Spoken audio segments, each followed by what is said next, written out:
Welcome to one TV special focus. ప్రేమ పాస్యం ప్రళయ పాస్యంగా మారింది. నమ్మకమో నమ్మించి మోసం చేయటమో కాదు, ఏకంగా ప్రేమించిన యువకుడు ఆ ప్రేయసిని నమ్మించి మరీ ముగ్గి చేసేశాడు. ఏ ఘోరం చూసిన వాళ్ళకే కాదు, విన్న వాళ్లకు కూడా గుండె పగిలే ప్రళయాన్ని సృష్టించింది.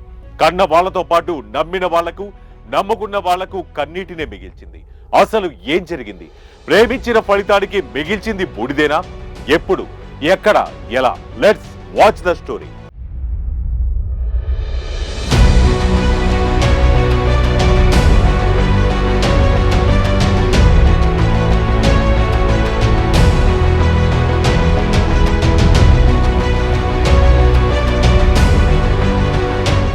మనం ఇప్పుడు చూస్తున్నది వైఎస్ఆర్ జిల్లా బద్వేల్ పట్టణం. ఘోరాలకు నేరాలకు ఇది అడ్డా కాకపోవచ్చేమో గానీ తరచూ ఘోరాలకు ఇది కూడా ఒక కేర్ ఆఫ్ అడ్రస్ గా మారిందనడంలో సందేహం లేదు. ఇక అసలు కథలోకి వస్తే, చిన్ననాటి స్నేహం కథలో నాయికను ప్రేమించేలా చేసింది. స్థానికంగానే ఇంటర్ చదువుతున్న అమ్మాయితో ప్రేమిస్తున్నానని ఎన్నో ఊసులు చెప్పాడు, మరెన్నో భాషలు చేశాడు. అన్ని నిజమే అని నమ్మేసిన ఆ అమ్మాయికురాలు కళ్ళు తెరిచి చూసేలోగా అంత కటిక చీకటే కనిపించింది. తనకు అన్ని మాటలు చెప్పి చివరకు పెళ్లి చేసుకుంటానని నమ్మించిన ప్రియుడు విఘ్నేష్ అతను చూసి కాటేశాడు. మరో అమ్మాయిని పెళ్లి చేసేసుకున్నాడు.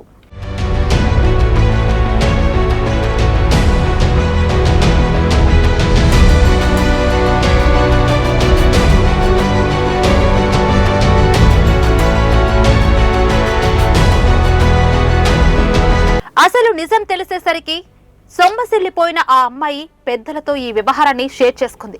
పరిస్థితి అదుపు తప్పుతుందని గ్రహించిన విఘ్నేష్ మనం ఎప్పుడు కలుసుకునే చోటుకు ఒంటరిగానే రమ్మని కబురు చేశాడు.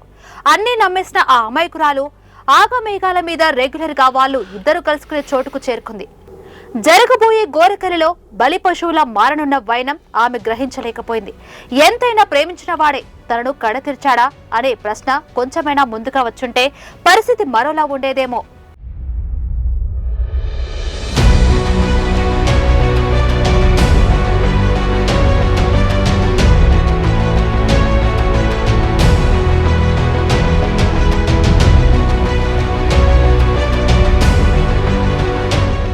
కలిసి అతడిని చూసి కూడా చాలా రోజులు కావడం, జరిగిన విషయాన్ని నిలదీసి సమస్యను ఏ విధంగానైనా పరిష్కరించుకోవాలని నిర్ణయించుకుంది. తాను ప్రేమించిన ప్రియుడు మరొకరి సొంతం కావడం మనసున్న ఏ మనిషికైనా కంటిలో నలుసుగానే కనిపిస్తుంది. ఈ అమాయకురాలి విషయంలోనూ అదే జరిగింది. తాను మనస్ఫూర్తిగా ప్రేమించిన ప్రియుడిని చూడబోతున్నాననే సంతోషం ఓవైపు అయితే, తనకు సొంతం కావలసిన వాడు తనను కాదని వేరే పెళ్లి చేసుకోవడం ఆమె గుండెలో ఎక్కడో కదిల్చేసింది. ఏదైతే అదే అవుతుంది. సమస్యను పరిష్కరించుకొని విఘ్నేష్ ను తన వాడిని చేసుకోవాలని ఆకాంక్షే ఆమెను బలి తీసుకుంది.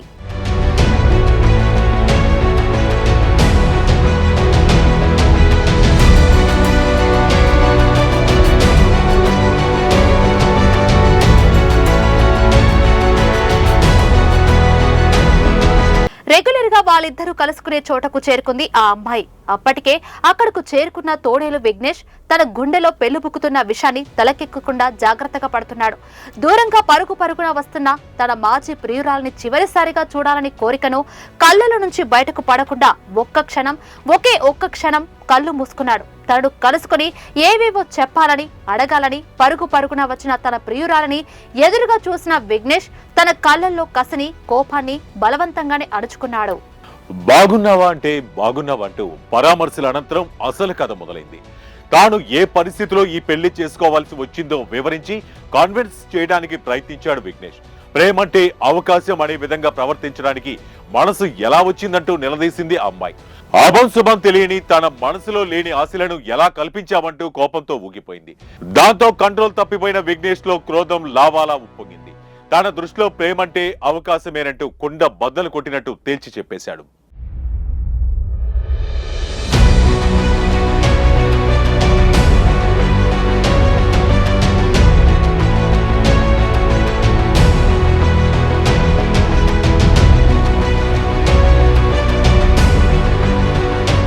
తనకు వచ్చిన అవకాశాన్ని అడ్డుకుంటే తీవ్ర పరిణామాలు ఎదుర్కొంటావని హెచ్చరించాడు.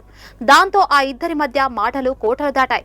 ఒకరిపై ఒకరికి దూషణలు పెరిగాయి. దాంతో హద్దులు దాటిన విఘ్నేష్ రెచ్చిపోయిన కోపంతో ఆమె చెంప చెల్లుమనిపించాడు. అది కాస్త తగలకూడని చోట ఎక్కడో తగిలింది.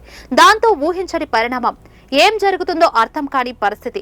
కళ్ళు బయలు కమ్ముతున్న వైనం ఆమెకు స్పష్టంగానే తెలుస్తుంది. పైన ఆకాశం, కింద భూమి గిర్రున తిరుగుతున్న ఫీలింగ్ అలానే కుప్పకూలిపోయింది. తలకు తగిలిన గాయం కావచ్చు, లేక చెవి దగ్గర గూబకు తగిలిన చెంప దెబ్బ కావచ్చు. ఆ ప్రేమికురాలి ఊపిరిని క్షణాల్లోనే ఆపేసింది. తనను ప్రేమించిన ప్రియుడే తనను పొట్టన పెట్టుకుంటున్నాడని గ్రహించే సమయానికి ఆ అమ్మాయి ప్రాణం గాలిలో కలిసిపోయింది.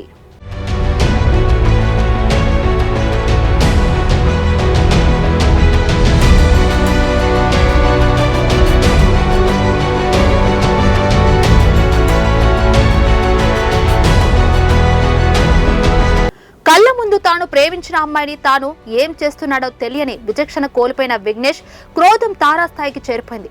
కదలకుండా నిశ్చలంగా పడి ఉన్న తన ప్రేయస్ని చూసి అతడికి కనీసం కన్నీటి చుక్క కూడా రాలేదు. పైగా ఇంకా కొన ఊపిరితో ఉందని గమనించిన ఆ దుర్మార్గుడు తాను చేసిన ఈ ఘోరం బయటపడకుండా చేయడానికి ఆమెను పూర్తిగా అంతమొందించాలని నిర్ణయించుకున్నాడు. అతను ముందుగా వేసుకున్న ప్రీ ప్లాన్ ప్రకారమే అక్కడే దాచిపెట్టిన పెట్రోల్ బాటిల్ను తెరిచాడు. మొత్తం పెట్రోల్ అంతా ఆమెపై వంపేసి అగ్గిపుల్ల గీశాడు.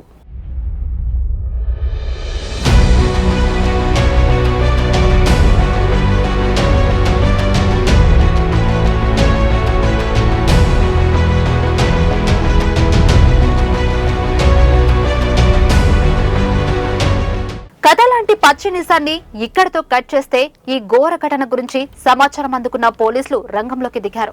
90% పైగా పూర్తిగా కాలిపోయిన ఆ అమ్మాయిని ప్రాథమిక చికిత్స కోసం హుటాహుటిన స్థానిక ఆసుపత్రికి తరలించారు.